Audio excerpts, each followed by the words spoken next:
নমস্কাৰ। আপোনালোকে আজি গমেই পাইছে মেট্ৰিক পৰীক্ষাৰ ৰিজাল্ট দিছে। আমাৰ বিদ্যালয়ৰ সদস্য এজনে মেট্ৰিক পৰীক্ষা দিছে, তেওঁ ৰিজাল্ট ভাল কৰিছে। তেওঁ মেট্ৰিক পৰীক্ষাত 74% পাইছে আৰু 2খন লেটাৰ পাইছে। আমাৰ ভাল লাগিছে, তেওঁ উজ্জ্বল ভৱিষ্যত কামনা কৰিলোঁ আৰু লগতে আপোনালোকে আশীৰ্বাদ কৰিব, লগতে আগুৱাই যাওক তাৰে কামনা কৰিলোঁ।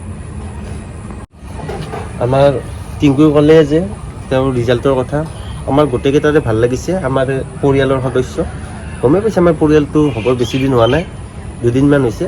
গতিকে আমিও এনেকৈ আগবাঢ়ি গৈ আছোঁ। তেওঁ যাতে ভৱিষ্যতে ভালকৈ আগবাঢ়ি যায়। এতিয়া 74 পাইছে, 2খনত লেটাৰ পাইছে, যথেষ্ট ভাল লাগিছে তেওঁৰ ৰিজাল্টটো শুনি। তেওঁ এনেকৈ আগবাঢ়ি যাই থাকক, ভৱিষ্যতে তেওঁ যিটো বিষয়ত পঢ়িব খোজে বা সেই বিষয়ে আগবাঢ়ি যাওক। তেওঁ আপোনালোকে তেওঁৰ আশীৰ্বাদত লাইক আৰু একোটা ধুনীয়াকৈ কমেণ্ট কৰি যাব, যাতে তেওঁ উৎসাহ পায় আৰু তেওঁ আগবাঢ়ি যাব পাৰে।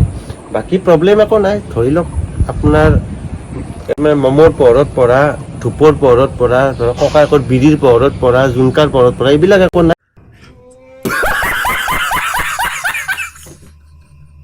তেওঁ ঘৰৰ পৰা ব্যৱস্থা পাইছে, যাৰ ফলত তেওঁ যে ধুনীয়া এটা ৰিজাল্ট এটা কৰিছে, আমাৰ সেইটোৱে ভাল লাগিছে। সেইবিলাক আমাৰ দুখ নাই।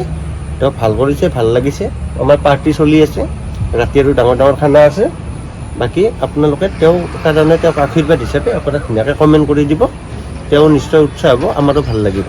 লগতে চেনেলটো ছাবস্ক্ৰাইব কৰিব, লাইক কৰিব, শ্বেয়াৰ কৰিব আৰু লগতে এটা কমেণ্ট কৰি দিব তেওঁৰ বাবে। ধন্যবাদ।